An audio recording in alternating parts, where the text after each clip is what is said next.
Tonight on CTV News at 6, the Alberta Next Roadshow is about to roll into town. The Premier's traveling panel on Alberta's future. Are they simply creating an open mic, or are they engaging with the audience? A density debate in an Edmonton suburb. People are concerned here in Beaumont, and we're not happy. And I went to go tee off, and he grabbed my ball and ran away with it. best friends go golfing. The biggest challenge, I think, is going to keep them out of the water hazards. After a beautiful sunny day today, clouds rolling in for tomorrow and some gusty wind.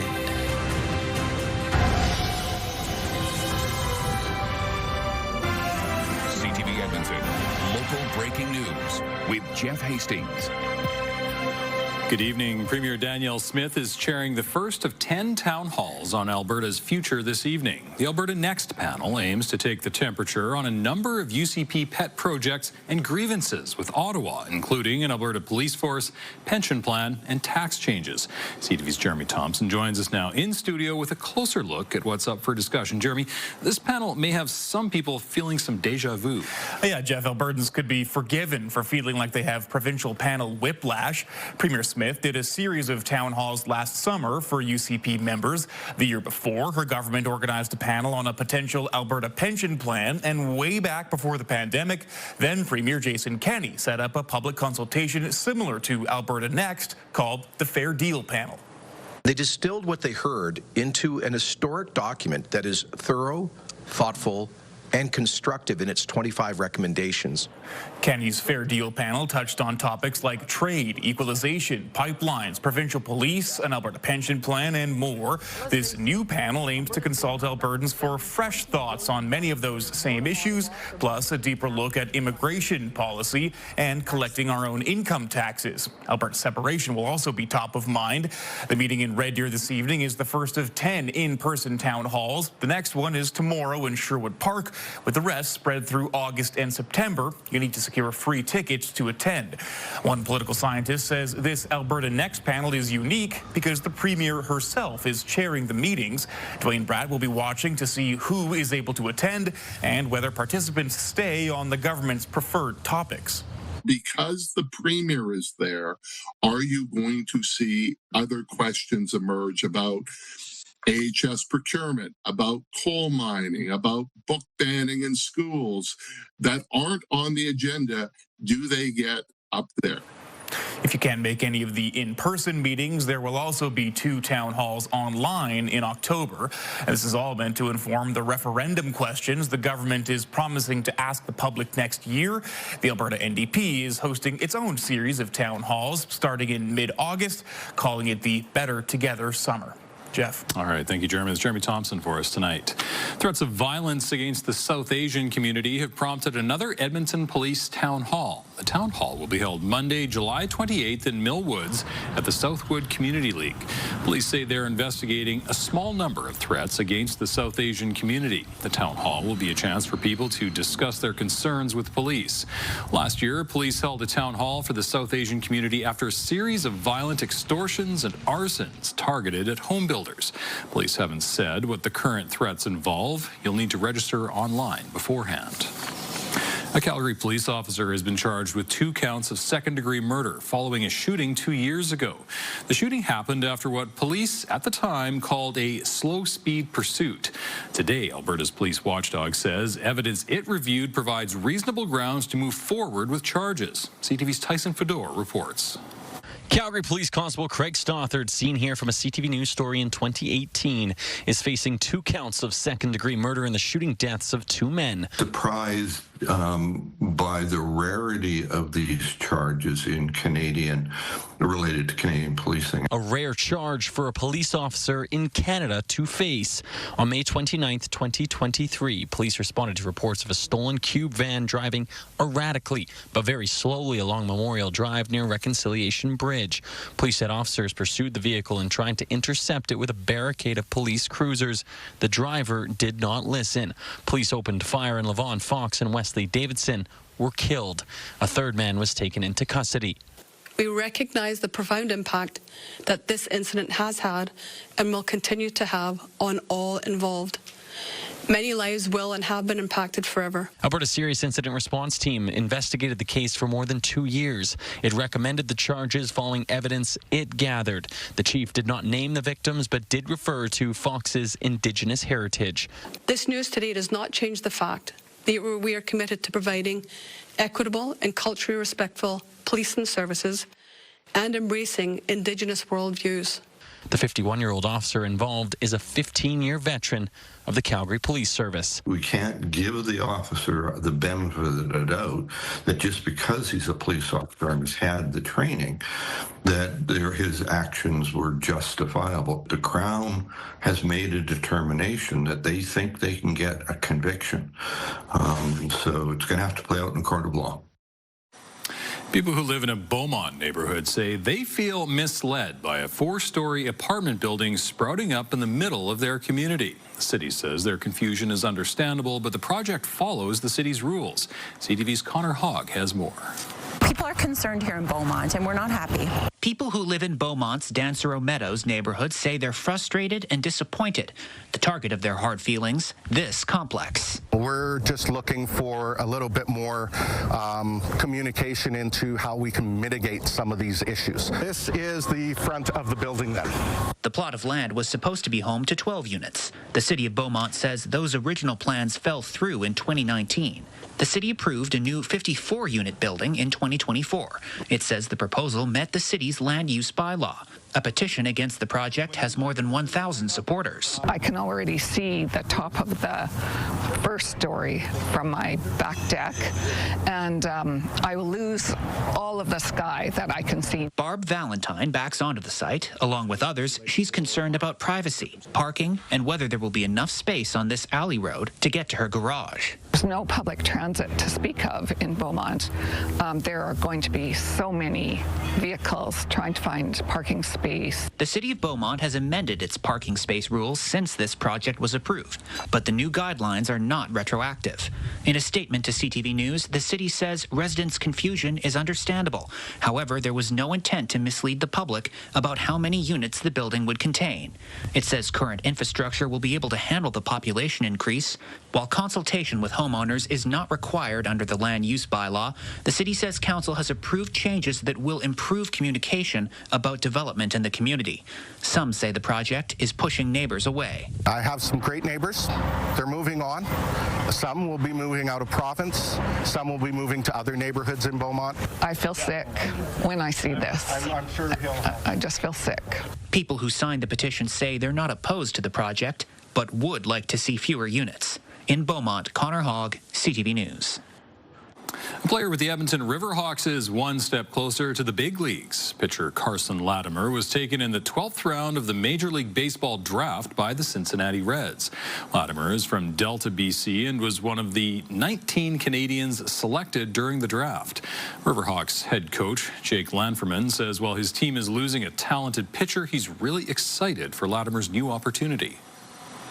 Having him on our roster this summer, he had great numbers. He's a class act of a character. He's a great guy, and it was just really fun to watch him do his thing, especially here Canada Day in front of 9,000 people too. I think he touched 99.25 was the final clock in. So he's got a big league fastball. He's got the stuff to move on to the next level. Two other players who previously played with the Riverhawks were also chosen by major league teams. First baseman Jack Garavich was taken by the St. Louis Cardinals in the 3rd round. Shortstop Robert Phelps was selected by the Philadelphia Phillies in the 19th round. From putts to puppies at Edmonton Golf Course is going to the dogs. On Mondays, the Cattail Crossing Golf Club invites golfers to hit the links with their pups. CTV's Nerman Issa reports. This is Tyler Douglas and Kobe's first time hitting the links together. The biggest challenge, I think, is going to keep him out of the water hazards, so we'll see how he handles it, but should be good. It's nice to be able to bring him up. Normally, golf courses want you to keep your pets at home. At Cattail's Crossing, dogs are welcome once a week. Every Monday, we have Doggy Mondays all day. So a lot of people love to bring their dogs out there. Some people walk the course. Some people take carts. Dogs of all sizes are welcome. They can tag along with their owners as they play 9 or 18 holes. Never been able to take him out on a course. It's a nice way to spend an evening, and instead of having to take him to a park and walk him, we get to go play around a golf. It's not just bonding time between pets and its owners. The dogs get to meet new friends. We try and come every Monday with him, just because he's a puppy still. So you try and keep him in a bit of a routine, and it definitely helps out with his energy levels and gets him socializing with other dogs and other humans too. Sometimes the golfers have to deal with doggy-related hazards. I went to go tee off, and he grabbed my ball and ran away with it. So. Owners are required to keep the fairways clean.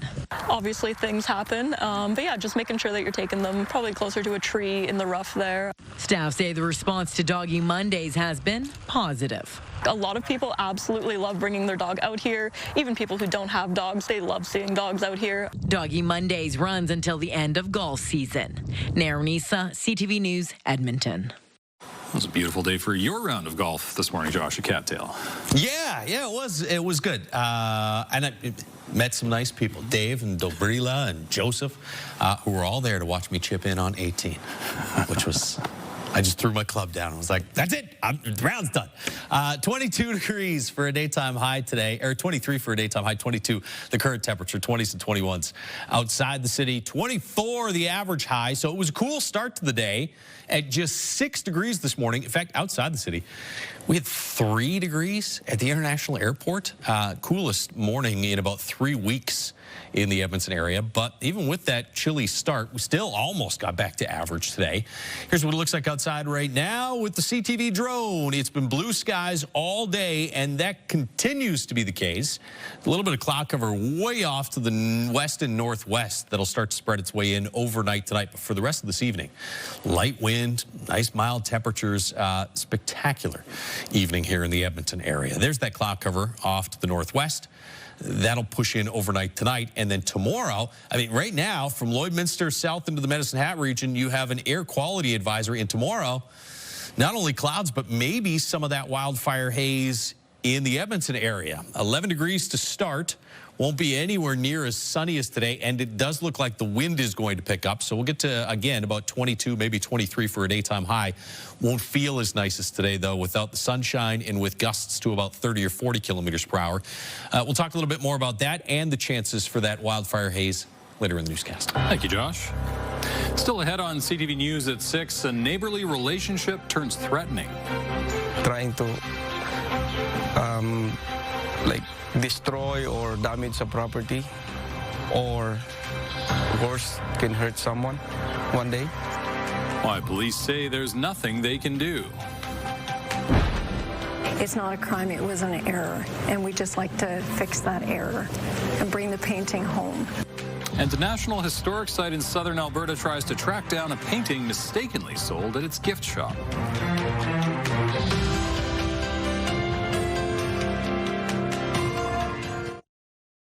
Programming brought to you by Century Casino. 3 great locations: Edmonton, St. Albert, and Century Mile.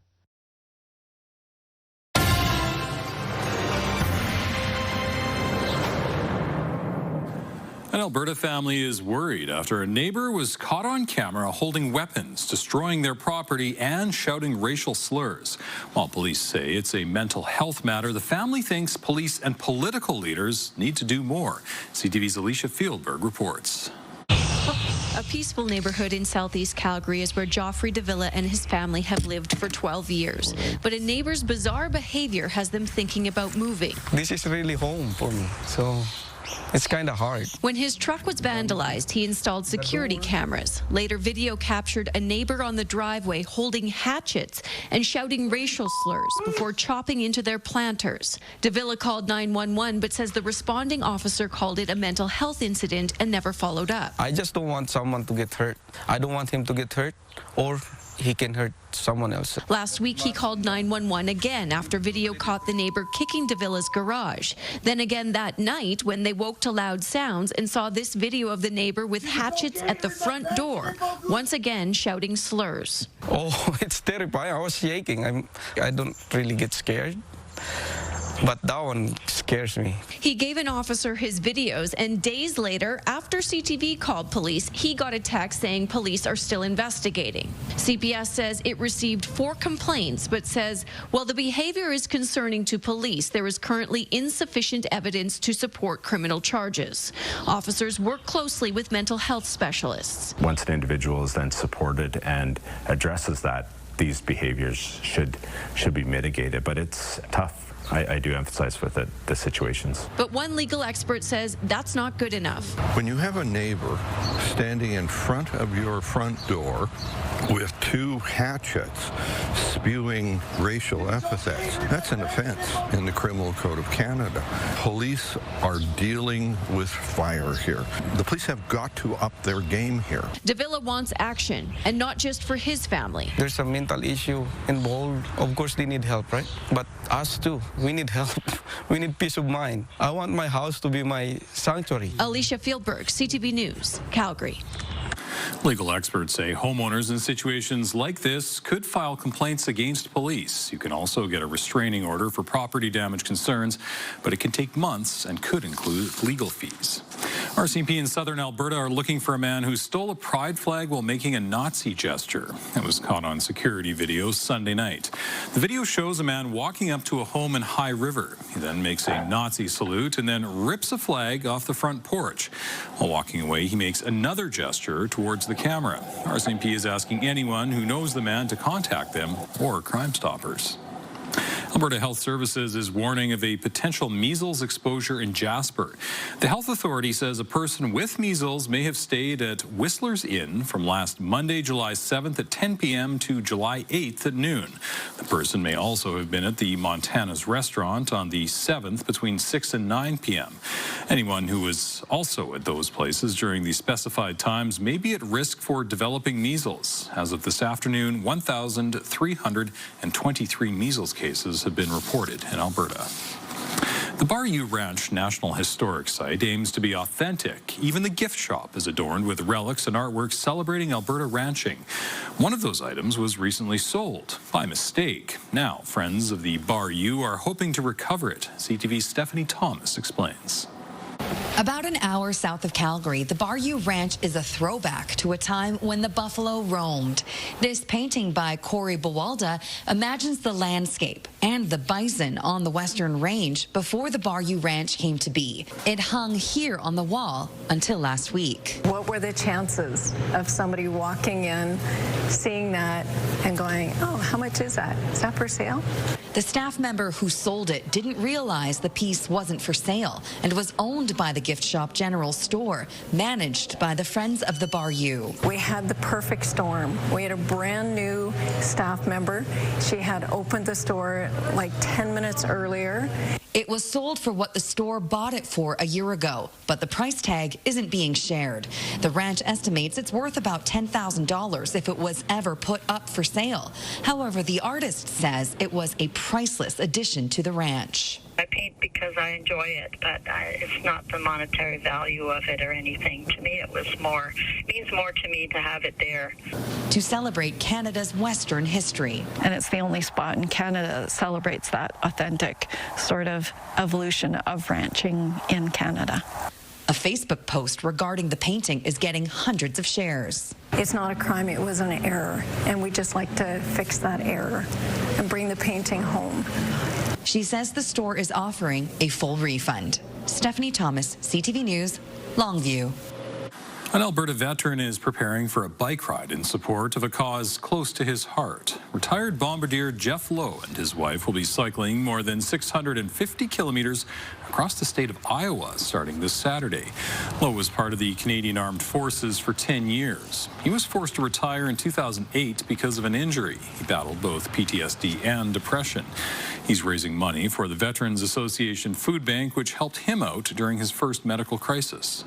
And ever since then, I've felt like I need to give back to them and to her and to every veteran across Canada to bring this to the forefront, because we suffer. The war's not ending. Just because we're out of uniform doesn't mean the war stops for us. Lowe says he spent a year and a half training for the ride. Still to come, assessing the damage. We look at what breaks, what doesn't, what materials are really good at standing up to hail and tornadoes. Now, scientists are hoping to prevent multi-billion-dollar losses from severe storms. No severe storms in our forecast. Should be a spectacular evening, although we will see some cloud overnight tonight. Those clouds will stick around tomorrow and turns a little gusty tomorrow as well. All those details after the break.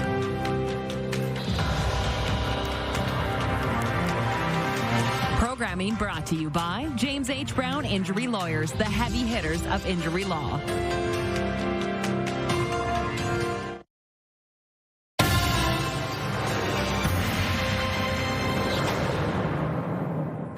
A team of researchers from Western University is in Calgary surveying the damage from Sunday's hailstorm. The Northern Hail Project wants to help make cities more resilient and protect them against damage in future storms. CTV's Kevin Green reports. Using drones, first-hand accounts, and a series of hail monitors positioned throughout Calgary, the Northern Hail Project plotted the path of Sunday's storm. As this map shows, it started in the northwest near Royal Oak and cut a path across the north part of the city, angling into the southeast near Forest Heights. It eventually ran out of steam just south of Chestermere Lake. It only went through the city in about 30 minutes, so fairly quickly to cover that much area, as compared to last year's storm, which was in Calgary on the north end for much longer. Tuesday, the team was on the ground, measuring, photographing, and recording the damage. It looks like quite a bit of siding damage, especially to PVC siding, as well as tree shred. Along Norseman Road in North Haven, cars sport the distinctive dimples of hail damage. I don't know. I wish we could do something about it, but there's not much you can do. Mother Nature's crazy. West-facing houses bore the brunt of the storm as powerful winds hurled hailstones at them with incredible force. I've never seen it like that. It was like someone had a gun and was shooting at you. But we were all scared that it would break the window and the water would come in. As in last year's hailstorm, houses with vinyl siding fared worst. The team from Western University hopes their findings will influence building codes in hail-prone areas. We look at what breaks, what doesn't, and then we can recommend what materials people use in their houses, what goes into building code reviews, and how to improve resilience to these disasters into the future. The team from Western University's Northern Hail Project is based in Olds every summer, where they chase and assess major storms, including tornadoes, as they blow through the province. Kevin Green, CTV News, Calgary. It was a beautiful day today, Josh. Seasonal is pretty good this time of year. Yeah, not too many people complaining, especially when the wind is down and the sunshine is out, which is still the case as you look outside right now with the Action Furnace, River Valley Skycam. Action Furnace, fixed right or it's free, 22 degrees. After hitting 22.5 for a daytime high. We'll round that up to 23. 23 in Fort McMurray, 25 in Grand Prairie, as Jeff mentioned, average here in the city. 24 is the average daytime high, so right in that ballpark. A little cooler here, Red Deer, Lloydminster, Coronation, stuck in the 19 range for highs. Get some cloud cover across the southeast. There were a couple scattered showers, but nothing significant. You also have some cloud cover in the northwest, and in the southwest corner of the province, there's actually a funnel cloud advisory. We've had a number of funnel clouds pop up. No real tornado threat in through that area, but around Pincher Creek. At least 3 funnel clouds in through that region. Overnight tonight, we'll see some cloud cover slide through the Edmonton area out ahead of that low pressure system. You could really use some rain here in the Peace Country in northwestern Alberta. It looks like it's all pretty much going to stay on the western side of the slopes of the Rockies. And then it develops south of you late in the day on Wednesday. Cloudy with a few sunny breaks here in the city. Showers and thunderstorms through the foothills, possibly into the Jasper, Grand Cache, Hinton-Edson regions. And then that all slides southwest of Edmonton as the system moves off to the south and southeast. Could be another soaker Thursday morning for Calgary. That'll taper off in the afternoon as the system moves through. There's our chance here in Edmonton late in the day Thursday. So tomorrow looks dry. Thursday, late afternoon, early evening, there might be a scattered shower or thunderstorm in the area. Doesn't really look like anything all that significant. Worst air quality today has been in east central and southeastern Alberta. As we showed you earlier, there's an air quality advisory in effect for that region. Not bad. Edmonton, areas off to the northwest, but that may change as the wind swings around to the southeast out ahead of that low pressure system that's going to drop in from the northwest. Watch the smoke come at us from the southeast through the course of the day tomorrow. Doesn't look terrible, but if this modeling is correct, we'll at least get some haze in the area late tomorrow and through the day Thursday. It's probably no worse than a moderate risk. I don't think we get into the high risk range on the Air Quality Health Index, but it may be a little more noticeable there late tomorrow and through Thursday than what we've had for a while. 22 degrees in Edmonton right now, 23 in Fort McMurray, mid-20s across the northwest. You want some heat, don't go south, go north. Be close to 30 in high level tomorrow, while southern part of the province dealing with high teens or low 20s. Here in Edmonton, we'll be in the high teens mid-evening, dropping to about 11 degrees tomorrow morning. So that's a lot milder than the 6 we woke up to this morning. Gusty starting around lunchtime and through the afternoon, and a high of around 22 degrees under mostly cloudy skies. 23 Thursday, mixed sun and cloud, chance of a late day shower. 24 Friday. And then I don't think it's a complete washout for the weekend, but a few scattered showers possible on Saturday and maybe again late Sunday. Temperatures stay in the low 20s through early next week, as still looks like we're going to stay locked into near or slightly below average temperatures right through to the end of July. Thanks, Josh. Still ahead, modified messaging. It certainly comes off as a bit of a wake-up call. The Prime Minister changes expectations for a U.S. trade deal as we stare down an August the 1st deadline. Plus, we're a recovered flock. The BC ostrich farm brings its fight to save its herd after an avian flu outbreak to a federal court in Ottawa.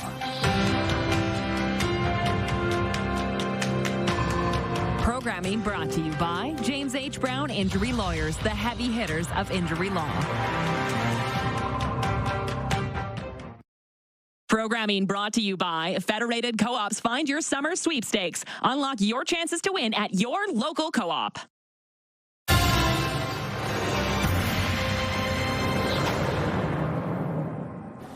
The Prime Minister is casting doubt on Canada securing a tariff-free trade deal with the United States. The modified messaging came as Mark Carney walked into a virtual emergency meeting with his inner circle to discuss U.S. President Donald Trump's threats. CTV's Rachel Aiello reports. I expect that the discussions will intensify between now and the end of the month. Staring down an August 1st deadline, today the Prime Minister convened a rare summer cabinet meeting to discuss U.S. President Donald Trump's latest 35% tariff threat. With the goalpost moved again, Carney lowered expectations that Canada can get a deal that would result in Trump dropping all tariffs, noting that so far no country has managed to secure a tariff-free trade agreement with the U.S. It certainly comes off as a bit of a wake-up call. It's an admission this lawyer, who used to litigate for Canada against the United States, says sends a clear signal to businesses. If a baseline tariff does look like it's going to stick, then all of a sudden you can't operate in that environment forever, and you have to make real lasting decisions with respect to your customers and your suppliers. Trump today sounded more optimistic about how talks are going. We're negotiating with Canada right now, and we'll see how that all works out. I think it's going to work out very well. This comes as data suggests Canadians are split on their confidence in Carney delivering a deal. New polling shows 63% of Canadians surveyed said they want the Prime Minister to push back and take a harder line in negotiations, while 37% prefer a softer approach. Domestic confidence is going to be important. Carney needs to feel like he has a mandate from the people of Canada. Carney campaigned on a promise to take on Trump with his elbows up. But since winning the election, even as the president has ratcheted up the trade war, Canada has not levied any new retaliatory tariffs on the U.S. Rachel Aiello, CTV News, Ottawa. The cost of Donald Trump's tariffs is starting to show up in the prices of goods Americans buy as inflation shot up south of the border last month to 2.7%. Canada also recorded an inflation increase of 1.9%, not as high as the U.S., but still enough to make it uncomfortable for Canadians. CTV's Abigail Beeman has more. I bought it late, and the price was very high. The cost of living is definitely not equivalent to what like an entry-level job or even like a decent paying job. Overall, new numbers from Statistics Canada show the consumer price index rose 1.9% year over year in June, and that's up from 1.7% in May. But important to note, when you take energy out of the equation, the number is much higher, 2.7%, and that's in part because of the removal of the carbon tax. Gas prices continue to be lower, though June's decline was smaller than in May.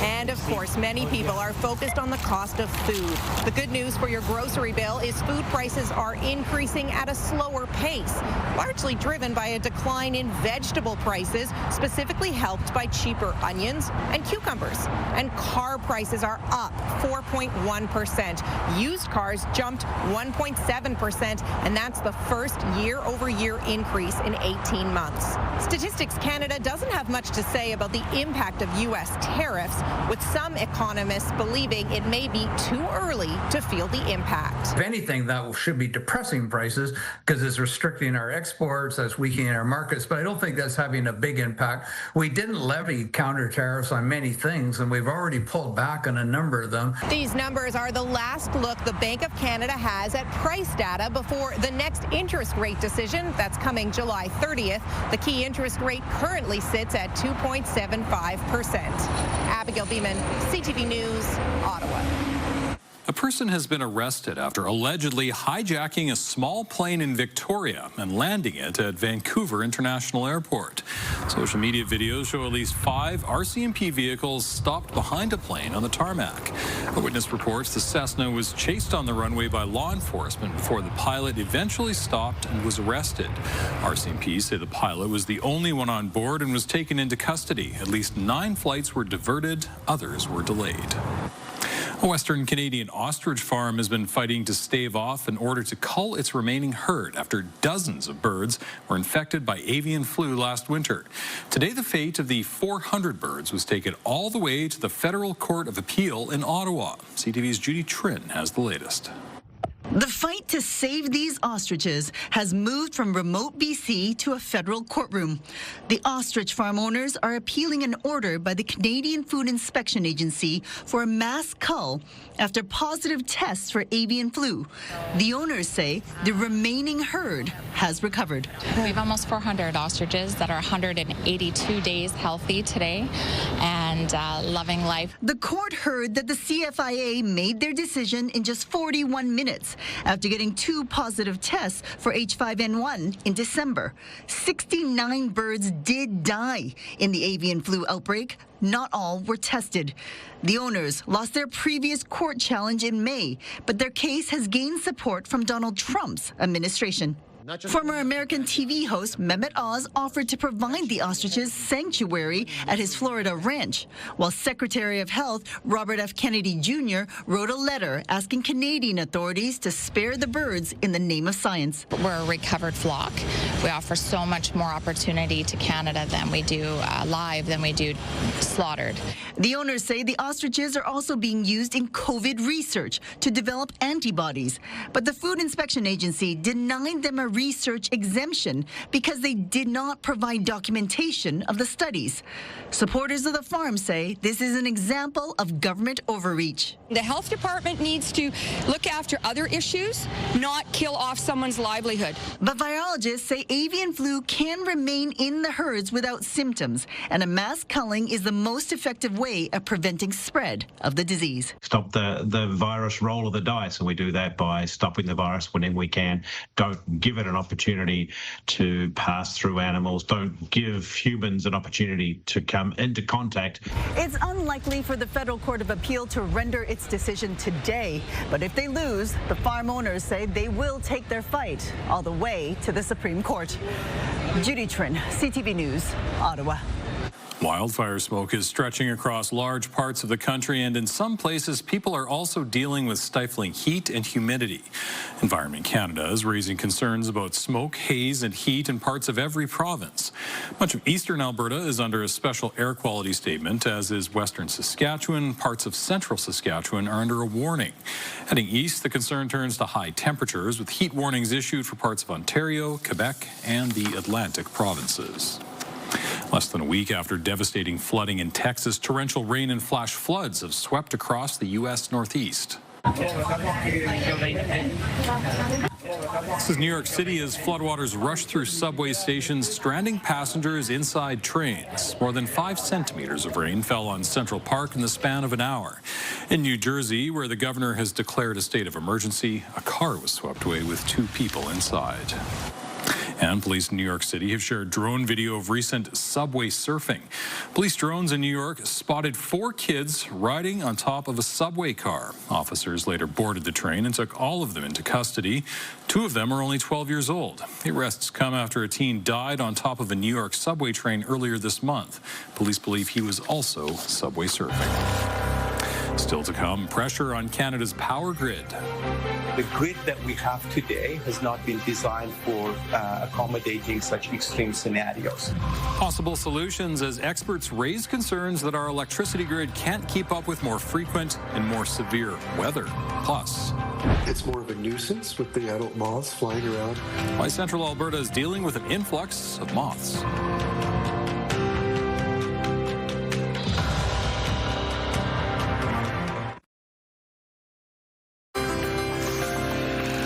Looking at the markets, the Canadian dollar traded lower at 72 cents to the American dollar. Oil was down 44 cents, closing at $65.37 U.S. a barrel. Gold was also down on the day, losing more than $22. The TSX closed 144 points lower. The Dow Jones down 436. From extreme heat to extreme cold, wild weather swings are putting stress on our power grid. Now, there are warnings that in the next 5 to 10 years, half of North America's population could be at risk of blackouts. With more on the stakes and the possible solutions, here's CTV's Rukhsar Ali. Extreme weather events have left thousands of Canadians without power, sometimes for weeks. And climate change could make it worse. The grid that we have today has not been designed for accommodating such extreme scenarios. Between 2013 and 2023, Canada's 10 most significant weather events that impacted power grids caused about 20 million electricity interruptions to customers. More shortfalls can occur during these extreme weather events, and it poses a serious concern for reliability. A recent report from the North American Electric Reliability Corporation, or NERC, found that most provinces were found to be increasingly vulnerable during extreme weather, putting them at risk of shortfalls. Nova Scotia, one of the most vulnerable. We've had Hurricane Dorian, Hurricane Fiona, which is the biggest storm we've ever had in Nova Scotia. We had Hurricane Lee, we've had wildfires, floods, pretty much everything, and all of those have weakened the power system. Utilities like this in the province are taking some future-proofing steps by swapping out older poles with stronger ones. The lightning hits, and all of a sudden there is a short circuit. At the University of Toronto's Grid Modernization Centre, Ali Hushiar and his team are running real-time simulations using super-powered computers to find solutions. One solution is smart technology. That includes sensors and software to communicate information along the grid, to make supply decisions faster and to minimize disruptions when the grid's under pressure. Climate change isn't the only factor putting pressure on the grid. So is increased demand, with more people using everything from electric vehicles to heat pumps. We're going to need more wind, more solar, more hydro, more nuclear to be able to meet the challenges of the future. And the artificial intelligence boom is another potential challenge. Massive amounts of electricity needed to run thousands of servers. 10 years ago, if we were told that 10 years later, one of your biggest challenges is going to be AI data centers, people would think that this is just science fiction. The major challenge is meeting Canada's energy needs before demand outpaces progress. But with more frequent extreme weather events and more strain on the grid, that task is becoming more urgent. Roxara Lee, CTV News, Toronto. Many people in central Alberta say they've been noticing an abundance of moths in the area. The forest tent caterpillar appeared in large numbers earlier this year, and now they're becoming moths. Ken Fry is a professor at Olds College. He says these critters exist in 20-year cycles, and the last outbreak was in the 90s. Fry says the moths are harmless. I would argue that it's more of a nuisance with the adult moths flying around and getting into your face and your hair and into your house, and dead bodies everywhere, as they expire, because they only live a few days or a week or two. The City of Red Deer suggests people who wish to keep the moths away to close doors and windows and keep the lights off at night. Groundbreaking research out of Tel Aviv University is the first to demonstrate that plants and insects communicate with each other through sound. But in fact, if we go out to the field now, there are plenty of sounds.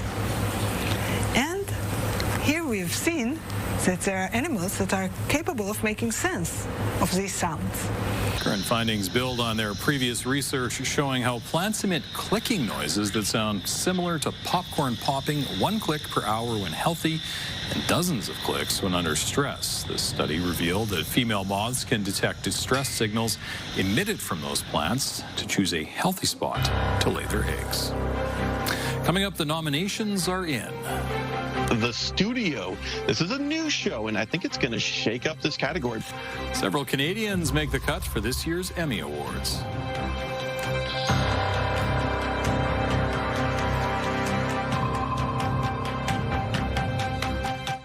We've got another great night of entertainment coming up right here on CTV, starting at 7 with E-Talk.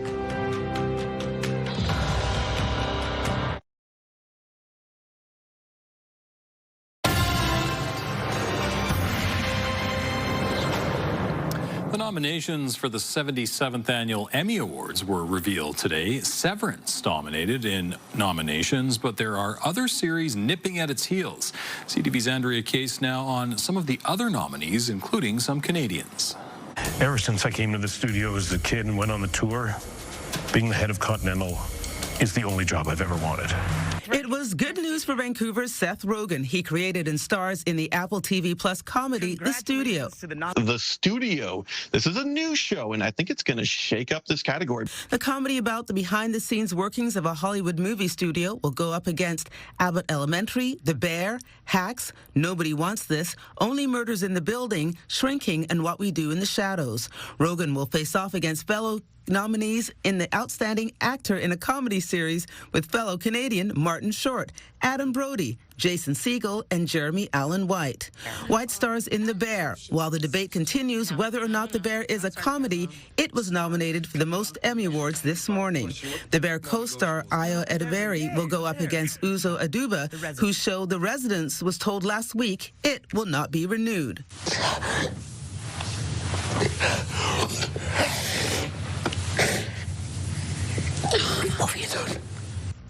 When it came out this spring, everyone was talking about the British drama Adolescence. It was nominated for Outstanding Limited or Anthology Series. I will say there's one on there called The Pit. This is with Noah Wiley from ER fame, and this is kind of this raw look at the healthcare system today in Pittsburgh. And I got to say, that's probably, if you want to talk about drama, that's probably one that's nipping at Severance's heels. The 77th Annual Emmy Awards will take place on September 14th. Andrea Case, CTV News. One last look at your forecast. It was a chilly morning today. We woke up to temperatures at 6 degrees. Tomorrow morning, it should be a little closer to average, about 11 degrees in the morning. Some cloud that'll increase overnight tonight. And cloud cover sticks around tomorrow, cloudy with a few occasional sunny breaks. Could see a little bit of wildfire haze as well in the afternoon hours. And although we'll get to 22, which is pretty close to where we were this afternoon, may not feel as nice as today with less sunshine and more wind. Gusts will be up around 30, maybe at times 40 kilometers per hour. Thursday, mixed sun and cloud, high of 23. Chance of a shower, supper time or early evening. Looks pretty scattered, and scattered showers as well potentially through this weekend. As we said earlier, I don't think it's a complete washout for Saturday, Sunday, but both days not bad chance of some hit and miss precipitation. All right. Thank you, Josh. And thank you very much for sharing your time with us. For news anytime, visit ctvnewsedmonton.ca or the CTV channel on YouTube.